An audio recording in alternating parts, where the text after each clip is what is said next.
The first thing I wanted to ask you about, a number of our viewers may not know what the Educopia Institute is, and I was hoping you could tell us a little bit about your mission and what you hope to accomplish for your clients and the folks that you work with.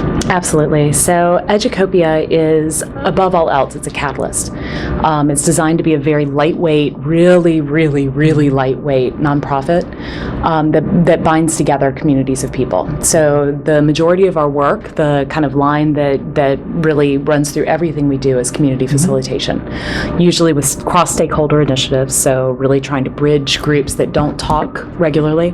And the impetus for founding it back in 2006 was a set of projects that we were working on at the time. At the time I was at Emory University, and so was the president of Educopia and its founder, Martin Halbert. And we had a number of really successful initiatives, and Emory was one of those special places. Not all places are like this, but we did a lot of collaborative work, and almost everything we did was kind of, it wasn't Emory-centric, it was very field-centric. And we kept running into the 2 to 3 year timeframes of grants, and we would just be getting the motion going, you know, really everybody's energy in, and get all the buy-in, and get everybody glued together. And then what? And so we decided we needed some sort of a lightweight center that could provide longer bonding between groups. And that's really the model that we've been practicing ever since. And a lot of it has grown out of sociological principles, et cetera. But we work with a number of different initiatives around libraries, archives, museums, publishing. You know, some of it in the academic sphere, some of it in the public space. A lot of fun. That's great. We're a weird little beast. You also played a founding role in the Library Publishing Coalition, right? Yes, and that's one of our affiliated communities. Okay. So that explains that. Where do you think, after working with them and seeing them grow and change, where do you think they fit into the overall academic publishing landscape? Right. So I think that they're a really crucial bridge player in the academic library but the academic landscape. The libraries that came together to found the Library Publishing Coalition, the way that we started that initiative, and it was something that really Charles Watkinson and others within the field were the linchpins that made this possible. They crossed paths with me. I've had a long and enduring interest in scholarly communications issues, and have been wondering when this kind of library publishing activity that I'd been very heavily involved in earlier in my career, when it would gel. And so what that community started with was a seed-funded project where 60 libraries came together and said, we care about this, and we care enough to put in either $5,000 or $2,000 a year to have voting rights and to have some say in the governance of the organization. And what I did was facilitate the process. So I had no vote. I was there to help glue everybody together. And what they decided their impact would be is to really play as a bridge between lots of different publishing groups. So I do get back to the question. I'll go on a tangent, but I will. And so from the beginning of the seed-funded project, which wasn't necessarily going to found an organization the way that it has, that was driven by the participants. But what we knew we wanted to do, and what everybody on that group wanted to do, is make sure that we were building connections with SSP, AAUP, ARL, all of the different players in the broader environment, Crossref, DOAJ. I mean, all of these spaces. And what makes the library publishing voice so interesting is that it is giving libraries more exposure to the problems that are happening on the other side of the industry.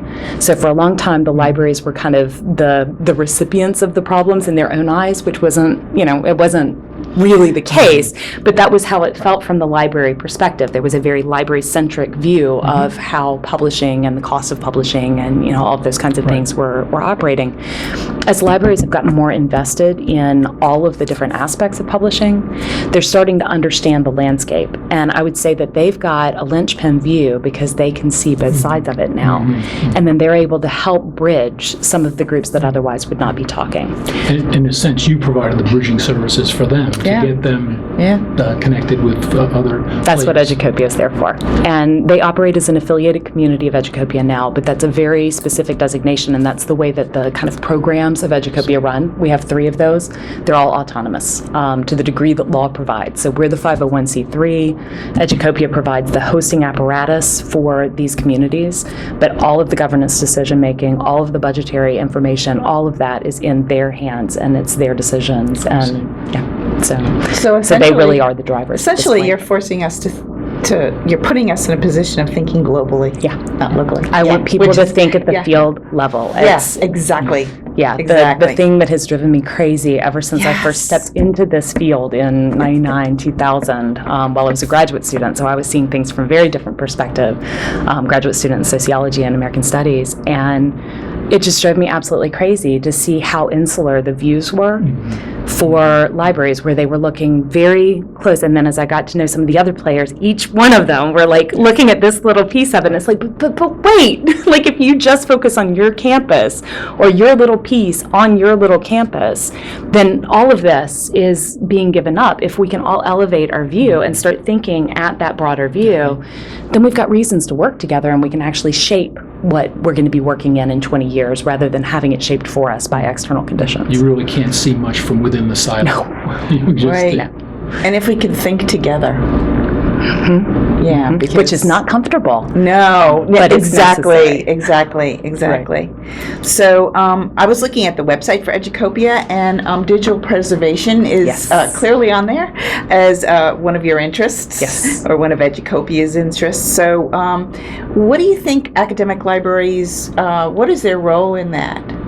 What should their role be, or what is their role right now? It could be both. Yeah, That's both. that. Yes, exactly. So I think that digital preservation. Now I'll rewind. I'll do another tangent, and I'll get back around to it. So digital preservation for me, 2004 was when we first got involved in digital preservation at Emory University, and the Meta Archive Cooperative, which is the affiliated community in Educopia, is an international network of players that literally embed the network infrastructure and the knowledge in all of their local institutions. So they run the network. We don't have physical servers, et cetera, at Educopia. I don't even have a physical office. I have a home office. But Meta Archive played at that kind of, disparate level.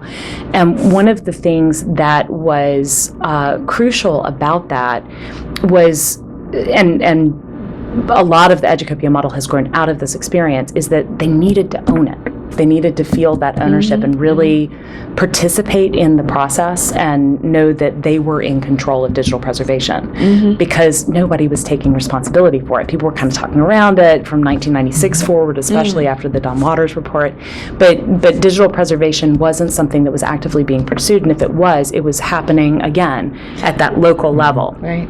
So what I think that the libraries should be doing is bonding together and providing an infrastructure that serves more than the libraries, and then let that come back in and enrich and subsidize what needs to happen from the public good perspective for the libraries. And so when you think about something like Deepen, which I have high hopes for in the U.S. context, it's the Digital Preservation Network, and it was founded by a lot of higher-end libraries, and there are disparities, of course, in the academic library landscape. And what they founded it to do is provide heterogeneous storage, so binding together not just lots of different servers in different locations that back up the content and monitor it and do all of the types of things that you need to do in preservation, but also different systems, so that some of the kind of first generation of digital publishing or digital preservation, they're storing content in multiple of those, so that you really have like safeguard against safeguard against safeguard. It's great. In engineering terms, it's buying nines to kind of the highest level. That's great, but it's expensive as the devil, and no libraries have the budget to be able to actually afford that. But the libraries aren't the only group that needs it. So in 2004 or 2006, when we were founding Educopia, I remember trying to explain to our lawyers what we did, because they were helping us file the application and everything else. And it was just like, 2009, they called me and said, "Can you tell us a little bit more about this preservation network that you're running?" From their own perspective. Absolutely. And so Interesting. what I think the libraries should do, see, I just did it again. I'm coming back around. So what I think the libraries need to do is something that they do not do well, which is market how important this is and how good they are at it. We are We were way talking ahead. about that earlier. Yeah. Awesome. Marketing. Awesome. Yeah. I mean, marketing is where we have failed more Yes, than anything else exactly. in the academic Yep. landscape and in all of the public good institutions. I think Yeah. the museums are doing the best job of it. All of us could learn from the museums. But it is the single piece that I think is most important. And if we could talk about that digital preservation platform in a way that would relate to some other fields, certainly government agencies, which are under the same kind of White House rules that academic institutions are under, that is, forcing the issue forward at this point, because if you've got NSF funding or NIH funding or something else, you've got to be preserving the content that comes out of those. Those same enforcement rules are there for the federal agencies. Federal agencies need somebody. They don't necessarily want to go with a vendor. Why couldn't they come and be clients of the libraries?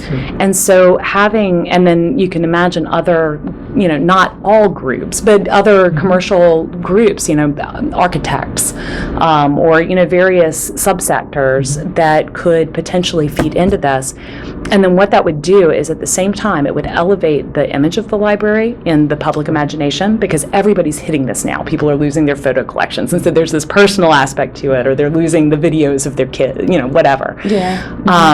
If the libraries could step in and make that not about Amazon Cloud or Google Cloud or, Rackspace or, Backblaze, the different services that are being marketed commercially, but instead the library can do some of this for you and create some conduits for that, and be the advisors and be the experts in this space, it'd be a game changer. Nobody knows how to take care of digital preservation the way that libraries do right now, and the libraries aren't doing it mainly because they lack the resources to do it. And so raising public awareness is one step in raising the resource levels to be able to do. So, in a roundabout way, that's what I think the libraries should be doing. And in a way, that's bringing back the whole marketing piece, because if you can do that, Exactly right. then you're raising awareness, Exactly and then right.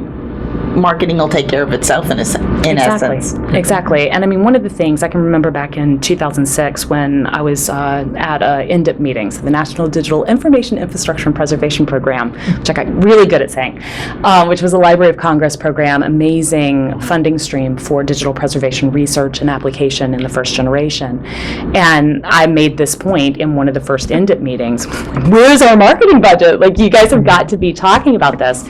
And one of the things that I said then, and I'll say again now, is if we actually mind our contacts, we all know people. We're all 2 or 3 steps removed from very famous people or well-positioned people, etc. And I'm sorry, there's nothing more apple pie than what libraries do. It would not be a big stretch to do something either on a Kickstarter level or, in some way to get together some public money To get the funding. that would allow those people to speak on our behalf. And imagine the power that could, have to raise the level of consciousness in the public about what we're here to do and why we matter, and imagine the ripple effects that could actually have. Yeah, might actually encourage governments to increase funding to libraries. That's and right, because the colleges public to would do that. demand it.